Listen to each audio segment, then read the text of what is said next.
Welcome to the Everyday Magic Podcast. I'm Aine Rock. And I'm Dr. Sophia Trevenna. We've been best friends for 25 years, united by the belief that no matter what life throws at us, we can always find the magic. Join us every week as we dive into our most intimate conversations about sex, money, intuition, and building our company, Sophia, a merger of our names and the best of us. Okay, guys. Hi. What are we going to talk about? Hi. Well, I'd like to lead with your date on Saturday night. Really? Yeah, I didn't hear the full story. Podcast. Okay. All right. To catch the world. By the way, do you think that we'll have to give like the people we date by the way, it's likely that you'll come up. Yeah. So this is actually on the docket. Okay, good. Okay. So and carry on. Okay. I think the last that I ever shared was that I had met the man in the gym in the New York conference, and we were maybe going to see each other again. That didn't happen. There's been 2 or 3 other people that I've met along the way that also at the hotel I was staying at the San Diego conference, there was someone I met, someone that was filming the San Diego conference I met. So I've been meeting many people. We've been spending quality time together, and I have been seeing very quickly what I don't want to go down the path with, which had me sit with you on the beach at dance this Sunday, right? And at the meditation at sunset, after we dance for 2 hours, when I'm really open and in nature, I am like, the field's producing people interested. They're coming to me. I'm responding, but my response is no, no, no. What would I need for a yes? So I ask myself this. And on the drive home, I tell you, my list of yeses, conscious, connected to self, me, source, committed to the journey of relating, clean. Everyone I had met had one man liked to drink, and I just don't drink or smoke or anything. So it was like clean, like on the natural high.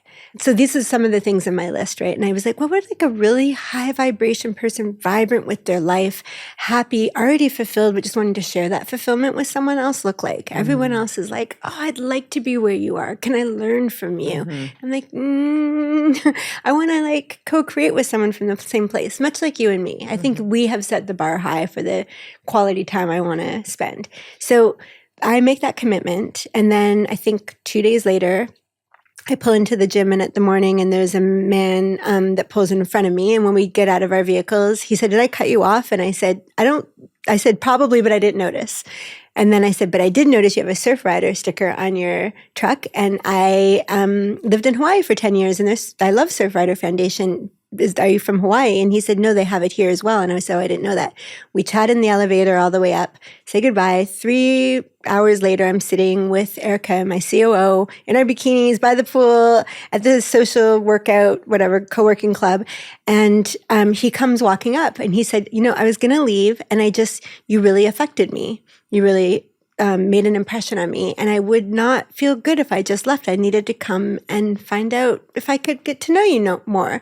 And I was like, that is absolutely so lovely. It was really a nice connection. And I was like, I couldn't help it. I'm like, are you American? And he said, yes. I mean, I have different descents. And I said, it's just so rare in this country for a man to do that. Like, that's what men in other countries do. But I come to America and know that will never happen. And I've been here years, and it often doesn't. So I was like, it's really incredible that you felt that and you followed it. I really welcome that.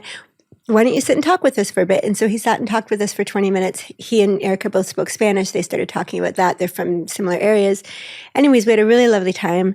Turns out he was married for 30 years and started getting separated a couple years ago, his wife's choice. And since then, he's gone on this big spiritual journey of discovering everything that he needed to learn from a man that he didn't, especially being in touch with his emotions and vulnerability and sharing that with a woman. And I was beyond impressed. And I said, I really resonate with this. And just so you know, most men, I believe, are conditioned and taught and reinforced and rewarded for being strong and not crying. He's like, that's exactly how I was raised, and it caused problems, and I wanted to change that. So I did. And I said, amazing. And he said, you're the first person I've asked out since the separation, and you really compelled me, and I feel like I'm really proud of waiting and asking you out. And I was like, I'm actually, I said, that's really, really, really sweet. I was like, not everyone crosses my path nor follows the energy if they do. And I just feel honored that you've asked me out. This would be lovely. I would love to spend time with you. So I said yes. We texted. And when we talked a bit more, I found out that really it's only been a few months that they've really made the choice. Like they started the experiment a year and a half ago, but really it's just a few months since deciding let's go for it for real. And even in his language, he still says maybe sometimes. And so I just said, knowing where you are in your process, I can be friends. But I'm happy to spend time and be friends and companions, but it couldn't get romantic for me until you're further in your process. And he agreed to that. And then he came and visited by the pool yesterday. We talked a bit more, and we're going to go out on Saturday. We're going to go and get dinner and a movie. Great. So that's my update. And I think it's interesting because he has all the qualities that I'm looking for, like that whole list he has. And it feels like a special connection with someone who's unique and interesting. He's my age, just a little bit older, loves his life, very successful. And I had to say, he just kept saying, this is what I'm getting back to.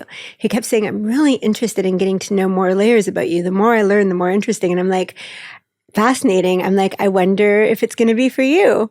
And he was like, why wouldn't it be? And I was like, why isn't it ever? Like, he's like, I can handle it. And I'm like, but you might not want to. Like, just because you can handle someone publicly talking about everything, do you want to? Like, and I said, I have a podcast. I do very interesting and different work. And he asked me, what did you do in Hawaii? And he's like, I said, I was a professor. And he said, wow, probably smarter than me. And I said, a little bit smart. And he was like, I love that. And I said, oh, I hope so. Like, it's the only way forward. And he's like, no, I've been really looking for real. And I was like, interesting. So anyways, that's my update, that I actually did have an experience with someone. And I was said to Eric after, I was like, I asked for committed, but not still committed to his wife. I was going to say, we got to add available in there. Available. Yeah. Committed to if consciousness and available for intimacy. Fair. And in his world, he is. Right. Because he's like, we started this process a year and a half ago. I'm 4 months out. I'm ready. And I'm like, I mean, and I said, it's similar to Anya. You've started that process 2 years ago, but you have signed paperwork. Yeah. And you've told me, I'm not quite ready. I'm not quite ready. So I'm curious, what makes you feel ready or not ready? Yeah. I mean, I think time does a lot. And I mean, I just had this conversation kind of with my ex today about like, you know, it's been 3 weeks since we've been officially divorced. And he was like, yeah, but we were separated 2 years ago, sleeping in separate bedrooms. And he's in a new committed relationship. And to him, and which is fine. I'm happy for him. I'm glad for him. But it's an interesting curiosity. And, you know, when we come out of something, what is it we're looking for? To fill, to fix, right? Like when you finished your book, I remember you saying to me, like, now I don't have to write from 3 a.m. till 8. And I said, why don't you just like leave that space open for a while? And you were like, oh yeah, right. I could just leave that space open for a while. And I felt for me after relationships, and then I was in a relationship of sorts, a situationship maybe. I've learned that, and I think you were. I would say you were definitely. Now that we know what that is, that fits all the boxes for a situationship. Yeah. And that was medicine. I often describe that relationship as medicine to realize some of the wounds that were still there and some of the ways that my younger 24-year-old self might still be running the show and bring kind of myself to my full expression. And that required a lot of work, a lot of inner work. Yeah. And I'm not in any rush to like fill the vacuum, to fill that space. I kind of want to like let that space be right now. I love it. And I don't know. I do think everyone finds their person, you know, so everyone has their process. Yes. And there's a reason why we have something called a rebound. Right? But I also really honor you being like, that's not going to be me. I'm not going to be his rebound. Right. I'm not going to be his rebound. Right. He's coming out of something and he's like, oh my gosh, that's everything I didn't have in my marriage. Right. This is the intimacy. This is the consciousness. This is the truth and real that maybe I was longing for. I wonder if that's all true, but yes, sure. Who knows? Yeah. But something. Okay. It's interesting because now that I think about it, every single person I meet is not ready in some way, and I feel so ready. Like they're not ready in a way I am ready. So I asked the universe and the angels constantly. So if I'm ready, why isn't it happening? And the only answer I ever get is you actually are ready, but you can be ready and it's still not time. Right. And so then I ask, what do I do in the meantime? Do I just go celibate, which I do often? I mean, I go big stints of that, or do I accept the invitation from something that's not quite right, which I tried out at the San Diego conference with the man that was staying, at my hotel and was sitting beside me in the restaurant. And we went from having dinner beside each other to him paying for my dinner and taking me out for another, sort of after dinner experience in a movie. And I went with that, and he was lovely, and he drank the whole time, and I don't drink. So when does the not Mr. Right, but Mr. Right now become, it's too non-resonant to go forward? And that's what I said to him. I'm like, I'm not able to be intimate with someone who's in an altered state that I'm not part of. So I just was like, just because I said, you've been drinking, so we're not going to do anything romantic. And he's like, but I didn't know I was going to meet you. And I'm like, oh, there's no blame or nothing wrong, but my energy can't partake in that energy in a deeper way. It's just not it's a physics that's impossible for me. He's like, I've never heard of this. And I'm like, welcome to me. And he's like, actually, I think I get it. And he's like, I could not drink longer. And I said, yeah, let's have breakfast tomorrow and then see how we feel. And then something happened and he didn't make it to breakfast, and he called me and I was already driving home. And he was like, I'm so sorry, I slept through. And I was like, it's okay. I actually asked the universe if there's more for me and this man. Let us find out at breakfast. And you missed it. So he's like, are we breaking up already? And I said, I am. And he lives half time in Argentina. And he's like, so I don't get to take you to Argentina? He's like, nope. So that was the end of that one. So anyways, my bigger question always is, I know it's not the time and I know I'm ready. So before it was like, okay, I'm not ready. I still don't have the qualities I want to have as a partner. I still wouldn't be able to show up in this scenario. So I'll work on that. But I did all of that. And for a while, I feel like I could be an incredible partner. And when it doesn't happen and I just keep getting, it's not the right time, you still have more to do on your own, then I'm like, what does dating look like? And dating a man as a friend who's my age and intellectually interesting and lovely and actually free. But I'm also not free because I'm actually committed to someone else. He's not my guy. Like, I'm committed to this future human I have not met yet, and I know that's not him. So maybe it's perfect for both of us to spend Saturday as adults in our early 50s, wandering the Grove, having tea, shopping, and watching a movie. Like, maybe it's perfect. Yeah. Right? Yeah. And you still drew the line already at you won't be romantic? Like, I don't think so. I don't know why. Gray area there?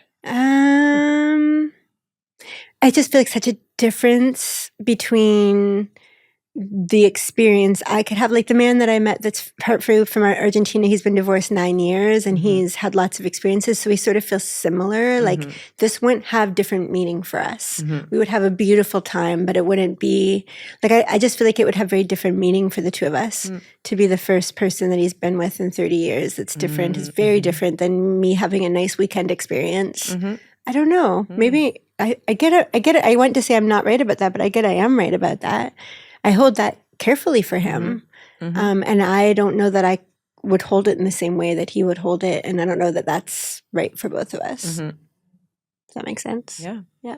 I also am not ever really drawn to a man that has another woman in his field.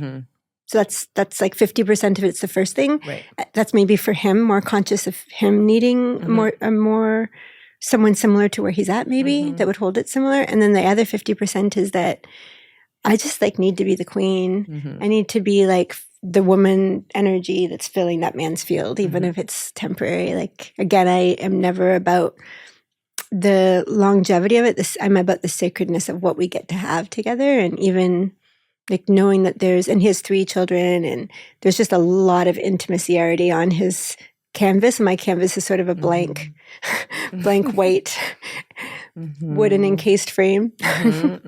So these are the things. Cool.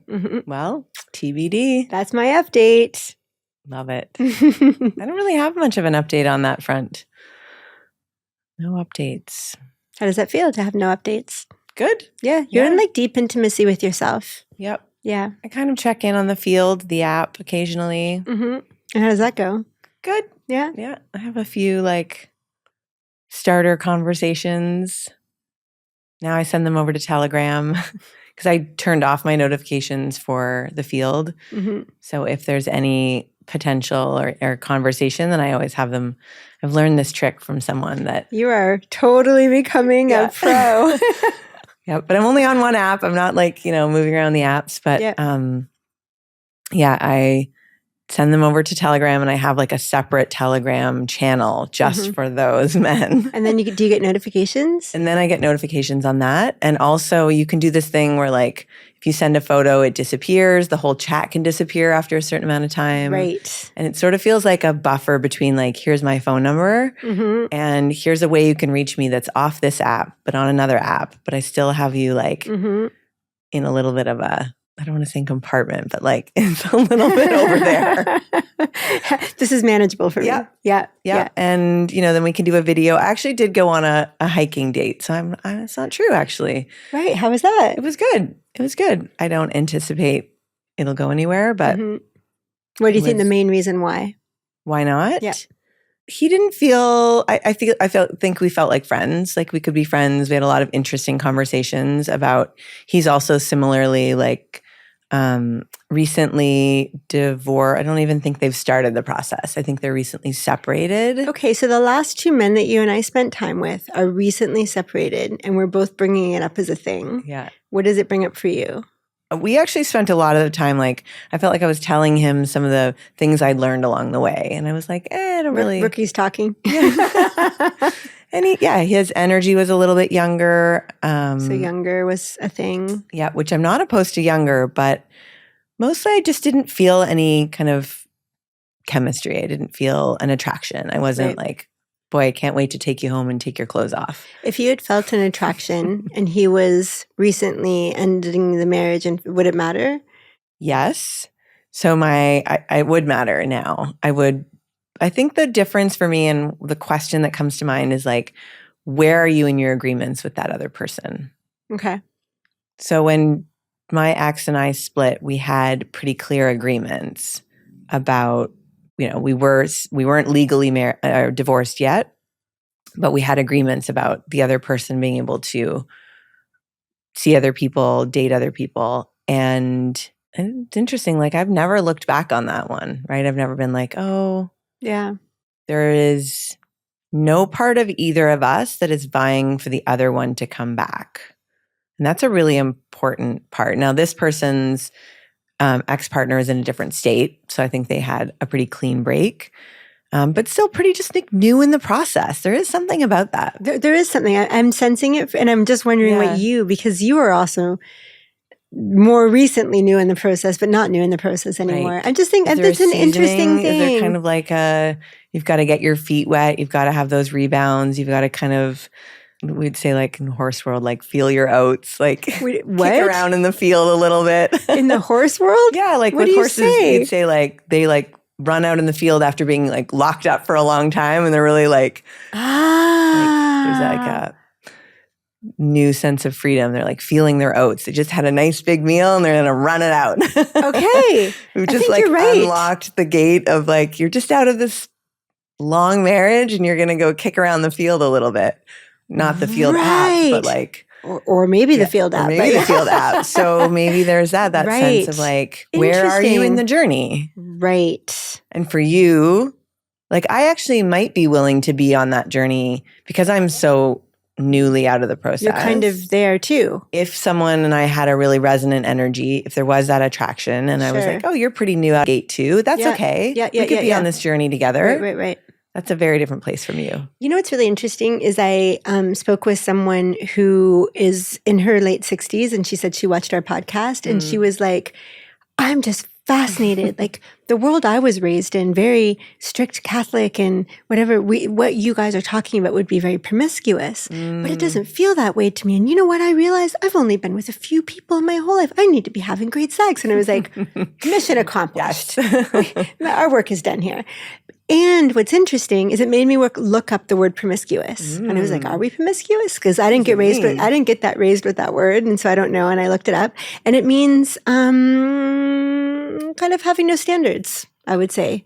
Not really being intentional. And I was like, no, I actually would say that when women that talk to me that have been in marriages for 20 years and grit their teeth while their husband has their tradition, like, the 2 times a week check mark or whatever, bury their face in a pillow, as they say. Let's call it the bury the face in the pillow, but you're in a marriage, right? And so they're not promiscuous, but I would say that they have lower standards than I've ever had. I've never done that once. I wouldn't. Right. I would either not have sex or I'd leave, and I have. I mean, I think of promiscuous as being like synonymous with slutty. Okay, but what does that even mean, though? And interestingly, I read somewhere like there's no word for slut for men. Fascinating. Like, yeah. I think Nuala and I think my daughter and I talked about this recently. Like, what's a slut? Why do boys get called, or men get called studs and women get called sluts? Sure. That's the same behavior. Sure. What is hookup culture? These are all the conversations we're having now. Yeah, I have a whole chapter in my book on divine feminine and intimacy, and it's on the bro culture that still encourages like a lot of conquests, and then you're a stud, and the girls, they don't want to be prudes and left behind, but they don't want to be sluts, and 2, they really can't win. Circling back to the present moment. Right. So then on the table. So now that I'm 51, now I could be dating a man who welcomes in grandchildren. Right. I could go right to I could skip motherhood to grandmotherhood. Like, and that's awesome. Yeah. So I actually feel more open to that than the family unit that works in a way I could never work. Mm-hmm. And this is like the opposite of promiscuous. And each one of these interactions help us refine and get to know ourselves in another dimension of what's possible and what our deal breakers are and what we can and cannot do. And, it's really interesting. We should reclaim promiscuous and give it a new there's something new definition. New definition. Yeah. Promiscuous means pleasure seeking with. I like it already. Pleasure seeking for the refinement of more pleasure. Pleasure seeking for fulfilling intimacy. Yeah. Pleasure seeking to explore expanded intimacy, like to take it further. Yeah.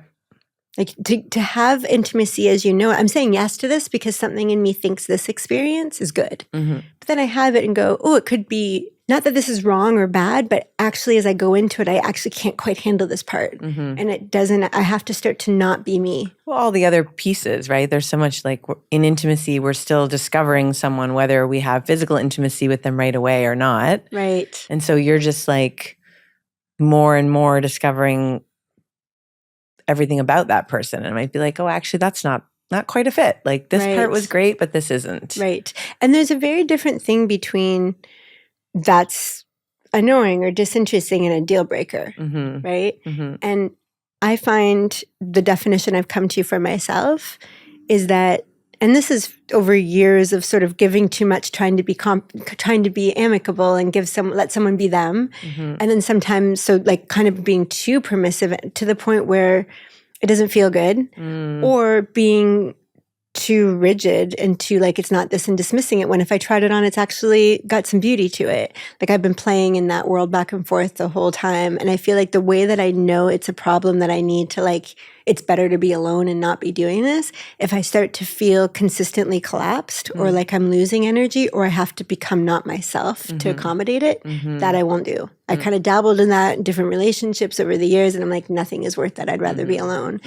And it doesn't even ever mean that thing is bad or whatever. It's just like not for me. And so, yeah, with the grown children thing, that's definitely a possibility. If there's still younger children in the home, they'd have to be doing it in a very progressive way where I can feel the beauty, that there's a lot of connectivity and there's not like a trying to get that connectivity. Those are some of the things. But my kind of rule has been ever since that man, not dating men with children. Yeah. And I've had a lot of women want to talk about it. A lot of women have agreed, like, if you don't have children, don't date men with children. It's not going to go well for anybody. Well, similarly, how I went on one date. I was going to say dated, but like went on one date. A lot of one date wonders with someone who didn't have children. Sounds promiscuous to me, right. Goddess. Permissive and promiscuous sound very similar. I actually like that. Yeah. And what was difficult for me was that when I'm with my children, first of all, my time feels so precious. And I don't actually like to go out.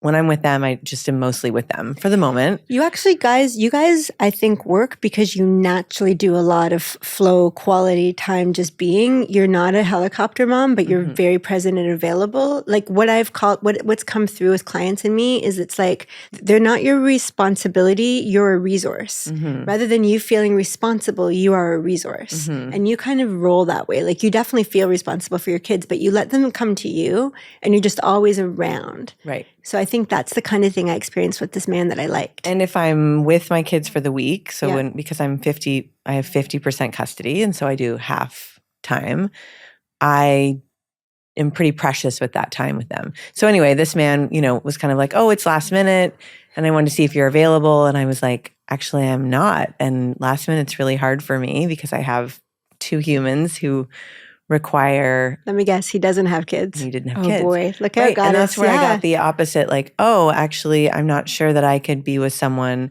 who doesn't have the experience, the lived experience of reverence of like what it is to be a parent. Yeah, and to know that what it is to prioritize that intimacy, and particularly until they get to a certain age. Sure. It's not lost on me.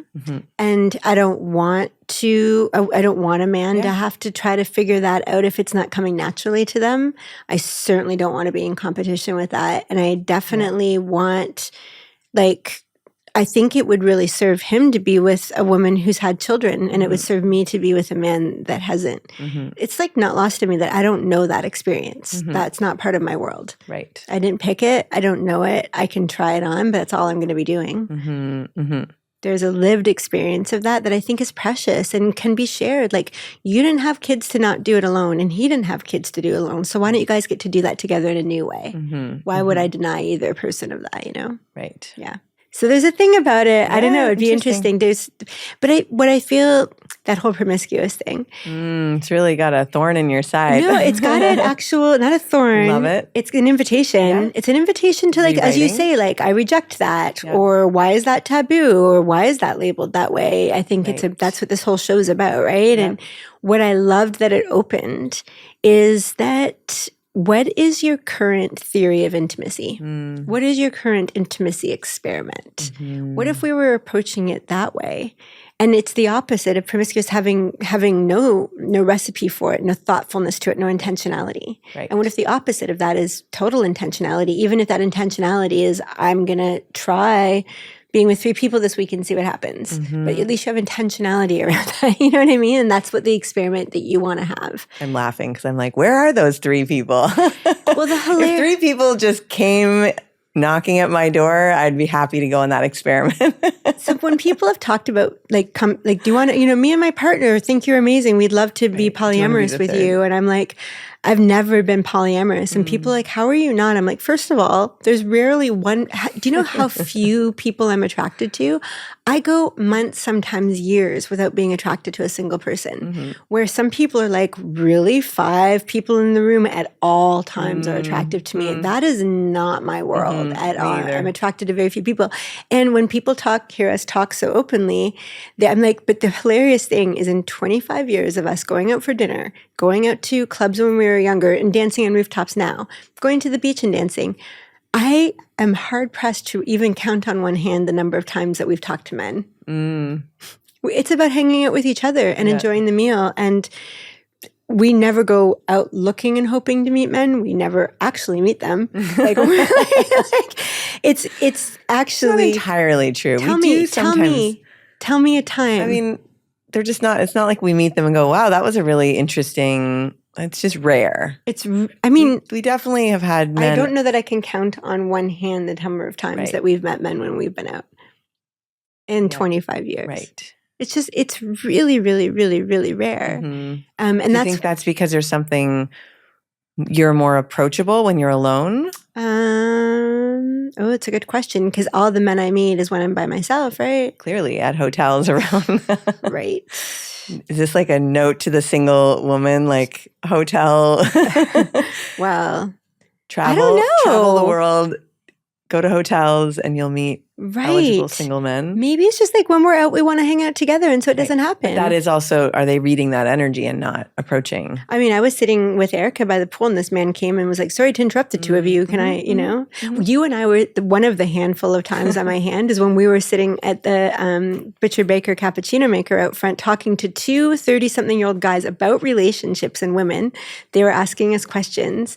And I said something like, well, I think for the woman, you just are flowing, and a man the table next to us? Yes, that one? The table right next to us. And I said, for me, I don't ever reach out or cross the room or make it happen. I just do my life, and then someone comes to me usually. And as I said it, that guy drove by, rolled down his window, and was like, Sophia.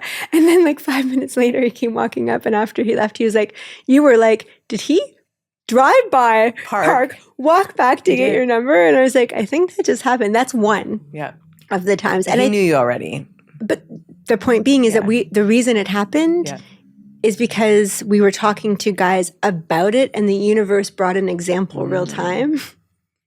That's what I believe. Like, I believe because it was relevant to what was happening, there was a case in point that happened. Do we need to put out to the universe that we'd like the experiment of being approached? Do we? I don't know. I've never missed it. I've never gone out and come home and wished that guys had approached us or anything. Fair. It just probably but it'd be fun to because then we could be like, what did you think? What did you think? Would you want to do that? That we meet two guys or go on a double date? We could. Do you want to manifest that? Let's do that. We've never done it. Okay. So we've never even tried anything like this. I think it would just feel, I think people probably think we're just going out looking for guys, meeting guys, whatever. We've never done that ever.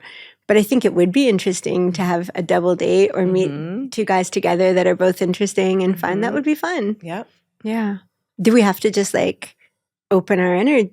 I think we just did it. Right. Just put the question out to the field. Let's be promiscuous together.